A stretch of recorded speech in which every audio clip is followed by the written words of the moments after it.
तो आज की वीडियो में हम एयर पॉल्यूशन को देखने वाले हैं। इसके ऊपर लॉन्ग वीडियो पहले से बनी हुई है, आप प्लेलिस्ट में जाके पॉल्यूशन नाम से प्लेलिस्ट बनी होगी, वहाँ पे आप जाकर देख सकते हैं। वहाँ पे हिंदी में नोट्स दिए गए हैं, इस वीडियो में इंग्लिश में नोट्स दिए जाएंगे, वहाँ पे जाके आप क्लियरली एक्सप्लेन किया गया है, वहाँ से आप समझ सकते हैं। यहाँ पे बहुत जल्दी से हम एक तरीके से क्विक रिविज़न का काम करेंगे। तो आइए अब शुरू करते हैं। देखिए, पहली चीज़ तो हम पॉल्यूशन को बहुत आसानी से डिफाइन कर सकते हैं। हम बहुत आसानी से किसी भी पॉल्यूशन को कह सकते हैं कि अगर किसी फॉरेन पार्टिकल की वजह से किसी भी चीज़ की, चाहे अगर हम एयर पॉल्यूशन की बात कर रहे हैं तो हम वहाँ पे कहेंगे कि किसी फॉरेन पार्टिकल की वजह से अगर एयर यानी कि हवा की शुद्धता में, उसकी प्योरिटी में किसी भी प्रकार के चेंजेस आते हैं और वो चेंजेस किसी भी लिविंग ऑर्गेनिज्म के लिए हार्मफुल होते हैं तो वो आपका एयर पॉल्यूशन कहलाएगा। सिंपल सी बात है। अगर वाटर की बात की जाए तो वाटर के फील्ड में भी हम यही कहेंगे कि किसी भी फॉरेन पार्टिकल की वजह से अगर वाटर की प्योरिटी में, वाटर की कंडीशन में किसी भी प्रकार के चेंजेस होते हैं और वो चेंजेस किसी भी लिविंग ऑर्गेनिज्म के लिए हार्मफुल होते हैं तो वो आपका वाटर पॉल्यूशन कहलाएगा। बहुत आसानी से आप किसी भी पॉल्यूशन को डिफाइन कर सकते हैं, बहुत आसानी से।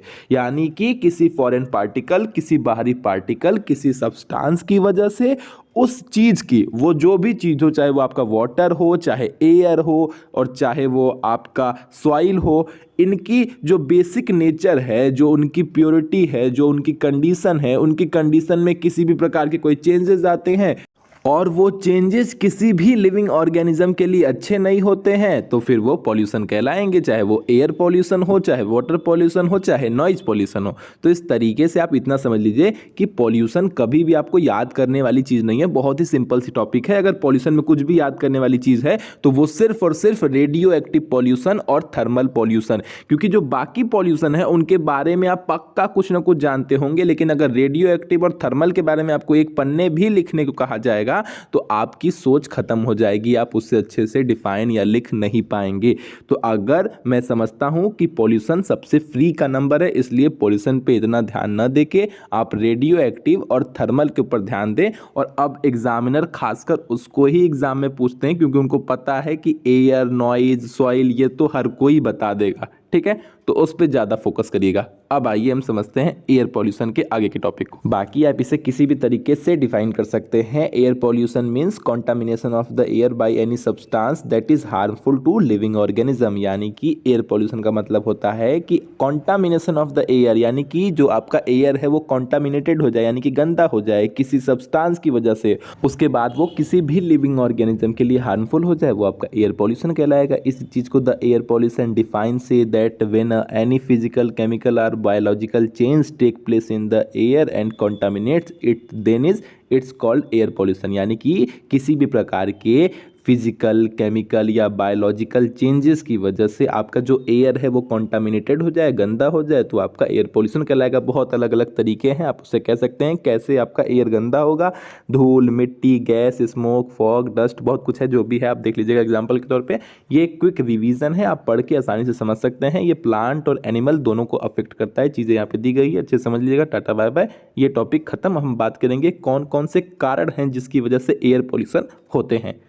अब हम बात करेंगे कॉजेज ऑफ एयर पॉल्यूशन की, तो वो बहुत सारे कॉजेज हो सकते हैं। जैसे बात करें हम फॉसिल्स फ्यूल्स को जलाते हैं से सेंस क्या है, उसको खर्चा करते हैं। चाहे आप गाड़ी घोड़ा चला रहे हैं उससे खर्चा होता है, कंपनियों में इसका यूज किया जाता है। मतलब फॉसिल्स फ्यूल क्या, आपका पेट्रोल, डीजल, इन सब का यूज करते हैं। इससे बड़ी मात्रा में हार्मफुल गैसेस निकलती हैं और वो एयर को कॉन्टामिनेटेड करती हैं, यानी कि गंदा करती हैं। दूसरा एग्रीकल्चरल, तीसरा आपका इंडस्ट्रियल हो गया, फैक्ट्रीज के थ्रू हो गया, चौथा आपका माइनिंग हो गया, पांचवा आपका डोमेस्टिक हो गया। घर के भी तो थ्रू कचरा वचरा जलाया जाता है। पहले खानवा तो लकड़िए पे बनाई जाती थी, तो ऐसे आम ताम कूड़ा तूड़ा जलाएंगे तो वो भी तो होगा ना, उस तरीके से भी तो एयर पॉल्यूशन होगा ना भाई। एक एक को डिटेल में देखा जाए। सबसे पहले बात करते हैं बर्निंग ऑफ फॉसिल्स फ्यूल की। तो देखिए सिंपल सी बात है, फॉसिल्स फ्यूल जलता है तो बहुत सारी हार्मफुल गैसेस बाहर निकलती हैं, जैसे कि एग्जांपल के तौर पे आपका सल्फर डाइऑक्साइड, कार्बन मोनोऑक्साइड, ये सब गैसेस बाहर निकलती हैं, आपके एयर में घुल जाती हैं। फिर ये गैसेस बहुत ज़्यादा हार्मफुल होती हैं। ऐसी कंडीशन में इन गैसेस को कोई भी इनटेक करेगा उनके लिए,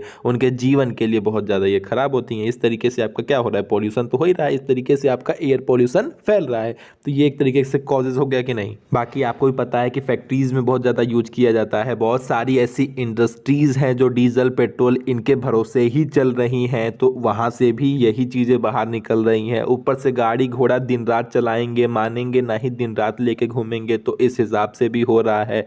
बाकी तो ये सब चीज़ें क्या हैं, ये इस तरीके से आप एक तरीके को एयर को कॉन्टामिनेटेड कर रहे हैं, दूषित कर रहे हैं। और ऐसा कहा जाता है, मतलब कहा क्या जाता है, रियलिटी है कि इनकी वजह से CO2 की मात्रा बढ़ रही है। CO2 जब बढ़ता है तो एक तरीके से क्या हो रही है, गर्मी बढ़ रही है, गर्मी बढ़ रही है। और अब तक एवरेज वर्ल्ड के टेम्परेचर की बात की जाए तो 1 डिग्री सेल्सियस तक बढ़ गई है। ऐसा कहा जाता है कि हर 8 साल पे या हर 4 साल पे 1 डिग्री सेल्सियस धरती का तापमान बढ़ रहा है। लेकिन इतना भी सही नहीं है, लेकिन ऐसा कहा जाता है। वो मैंने आपकी कही बात बता रहा हूँ, जो किताबी बात है उस किताबी बात के अनुसार एवरेज की बात की जाए तो अब तक 1 डिग्री सेल्सियस पूरे अर्थ का टेम्परेचर बढ़ चुका है। ठीक है, तो यहीं पे कहानी खत्म करते हैं। बाकी चीज़ें आपको लिखी है, अब देख के पढ़ लीजिएगा, क्योंकि ये क्विक रिवीजन वाली बात है, इसलिए हम इसके ऊपर ज़्यादा टॉपिक खराब, मतलब ज़्यादा टाइम खराब नहीं कर सकते। आगे चलते हैं। अब बात करते हैं कि एग्रीकल्चर एक्टिविटीज़ की वजह से किस तरीके से एयर पोल्यूशन होता है। हमको भी बहुत अच्छे से पता है कि एग्रीकल्चर के अंतर्गत हम ऐसी बहुत सारी एक्टिविटीज़ करते हैं जिसके थ्रू एयर पोल्यूशन होता है। जैसे कि हम इंसेक्टिसाइड्स का, पेस्टिसाइड्स का, फर्टिलाइजर्स का यूज़ करते हैं, जिनमें बहुत बड़ी मात्रा में डेंजरस गैसेज, हार्मफुल गैसेस होती हैं जो एटमॉस्फेयर को गंदा करती हैं। बहुत कॉमन सी बात है, और उनका यूज़ धीमे धीमे बढ़ता ही जा रहा है, कम तो हो नहीं रहा है, जिसकी वजह से बहुत सारे हार्मफुल केमिकल की वजह से आपका एयर भी पॉल्यूटेड होता है, वाटर भी पॉल्यूटेड होता है। तो ये जो रीजन है एग्रीकल्चर का, ये आपका वाटर पॉल्यूशन में भी रहेगा, सॉइल पॉल्यूशन में भी रहेगा और एयर पॉल्यूशन में भी रहेगा। बहुत कॉमन सी चीजें आप समझ गए होंगे। यहीं पे कहानी खत्म करते हैं। इसके अलावा जब फार्मर्स होते हैं, जब उनकी फसल कट जाती है और उसके बाद जो उसके कुछ पार्ट बचते हैं, जिसे हम पराली के नाम से जानते हैं, जिसकी वजह से हर साल दिल्ली में नौटंकी स्टार्ट होती है कि हाँ किसानों ने जला दिया, गंदगी बढ़ गई। चलिए, उन्होंने कुछ दिनों के लिए जलाया, उससे पहले वो गंदगी कहां थी? उससे पहले गंदगी नहीं थी, बड़ी मात्रा में थी। बस फर्क यह है कि उन दौरान थोड़ी गंदगी ज्यादा हो जाती है, धुआं बढ़ जाता है, सांस लेना बढ़ जाता है। तो हाँ, उस कुछ दिनों के दौरान के लिए एक रीजन पराली जरूर हो सकती है, लेकिन पूरे साल जो इन लोगों ने कचरा किया है उसके लिए खुद के अंदर ना देखेंगे, दूसरे पर चिल्लाएंगे। वही वाला कॉन्सेप्ट है। और अगर किसानों को उस तरीके की फैसिलिटी दे दी जाए तो वो जलाएंगे ही क्यों, पागल कुत्ता थोड़ी ना काटा है उनको। तो यहीं पे इसकी भी कहानी खत्म। अब हम अपने अगले टॉपिक पे चलते हैं। हाँ, एक चीज़ याद आ गई ये कहने वालों कि हाँ वो खुद से भी इस चीज़ को प्रोवाइड कर सकते हैं। उनके पास बड़े बड़े खेत होते हैं, वहाँ पे गड्ढा करके उसमें डाल के उसको सड़ा गला सकते हैं। तो इतना जान लीजिए, अभी भारत इतना भी जागृत नहीं हुआ है प्रकृति के संबंध में कि वो अपना पैसा लगा के इस तरीके की चीज़ें करें कि जिसकी वजह से एटमॉस्फेयर को कोई घाटा ना हो। ठीक है, तो ये ज्ञान मत दीजिएगा, फालतू में खराब चला जाएगा। चलिए अब जरा सी बात हम तीसरे पॉल्यूशन की तरफ कर लेते हैं। देखिए, फैक्ट्रीज की वजह से, इंडस्ट्रीज की वजह से किस तरीके से एयर पॉल्यूशन होता है। हमको पता है बड़ी मात्रा में केमिकल्स का यूज किया जाता है, और केमिकल्स का यूज करेंगे तो उससे बहुत सारी हार्मफुल गैसेज निकलेगी, कहानी खत्म, गंदगी हो रही है। और क्या, बहुत सारी ऐसी मैन्युफैक्चरिंग कंपनीज हैं जो बहुत बड़ी मात्रा में carbon monoxide, hydrocarbon, organic compounds, chemical, इन तरीके की चीजों को एयर में रिलीज करते हैं। इससे एयर की क्वालिटी खराब होती है। अब क्या ही बताएं, मैन्युफैक्चरिंग इंडस्ट्री ऐसा कोई भी सेक्टर नहीं है जहां पे ये फैला ना हो, ऐसा कोई जगह नहीं है जहां पे पहुंचे ना हो। इस वजह से ये हर एरिया, हर जगह, हर क्षेत्र को प्रभावित कर रहे हैं।